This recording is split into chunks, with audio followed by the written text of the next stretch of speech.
Hey, this is Ashutosh Bogra, your grey-bearded real estate friend.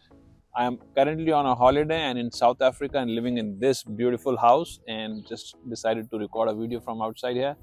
Lovely weather, amazing, and actually very good real estate. It's like such a large house with huge gardens and pools and ponds and whatnot, and loving it. It's mainly like more like a farmhouse.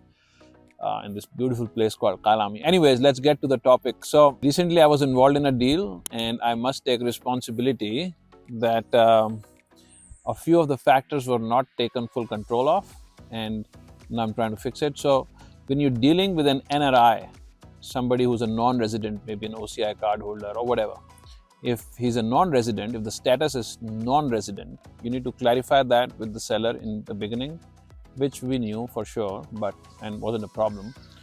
But there are other things that the CAs are supposed to take care, and and you always assume that people's CAs are fully engaged in this thing, and sometimes people have not engaged them because they expect us to know everything, and that's fair. I mean, we are supposed to be ninjas who know the law, the accounts, and everything. And with full disclaimer, you must always consult your CA and lawyers and other technical people. So whatever I'm going to say is just for information and educational purposes. You must consult your CAs. Okay, so now that is out of the way. When you are buying a property from an NRI, there are a few things. Number one, when your property transaction will complete, you will need a TAN number as a buyer to be able to deposit the TDS. The TDS, the tax deducted at source, which is, sorry for the noises, these are these African, lovely African birds. So, oh my God. So when you are buying a property, or say you're buying any property from anyone, you're supposed to deduct 1% TDS. In the case of an NRI, it changes. A lot of people say it is 23.92%. It's not that. It can change. It can be as high as 28 point something percent. Depends on the value of the deal. So that, I mean, more accurate thing, you can find it from your CA, from Google, and from anywhere else. The percentages can be calculated.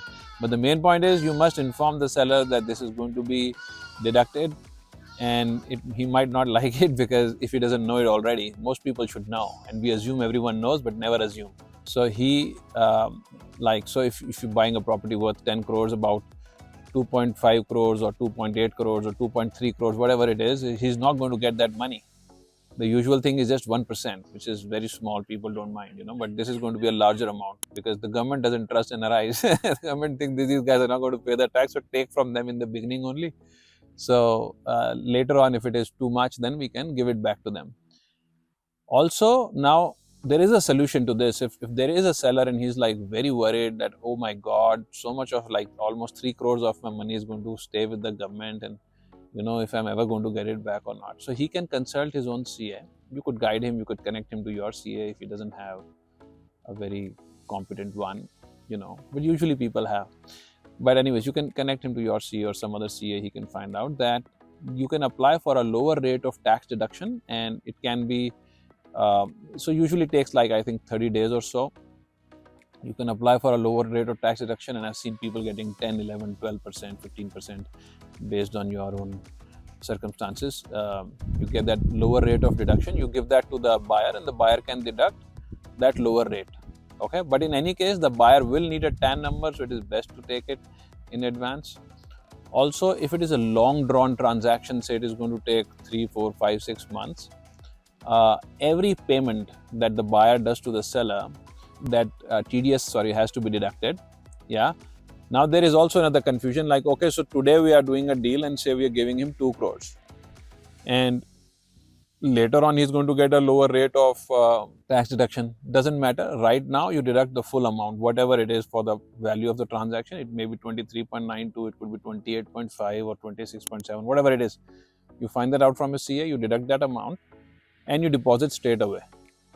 Like I think the 7th of the next month is the last date by which you're supposed to deposit, and the liability is with the buyer, not with the seller. So if you delay, you pay interest. So you deposit that money. Later on, when he gets a lower rate of tax deduction, then you can deduct a lower rate, and that's fine. There are few technicalities and few cases in which, because of which a buyer or a seller might not be wanting to get a lower rate of tax deduction. And So in those cases, you don't have a choice. But then in that case, from the seller's point of view, I mean, he can have all the money deducted, and then later on, at some point of time, he'll file his return next year and get like a refund. When people say, oh, government never gives a refund, that's false. These days, the government gives a refund, and it actually comes very, very fast. It is not a problem like it used to be. I mean, credit is due where credit is due, you see. But you can, I think you can only get it when you file your return next year. So if you're selling your property in May, for example, then you have to wait till you file the next return in June or July next year. You know, not this coming June, but maybe like in 13, 14, 15 months from now, and only then can you get the refund. So that is a bit of a bummer, but what to do? I mean, you got to live on this planet, you have to go by the rules. I hope all this data is helping you. If there are any questions about this, or if you want me to record some other videos or inform you about some other things in this, do let me know. And I hope this helped. Just like the content, share it with your people, your friends and family, and feel free to call me anytime.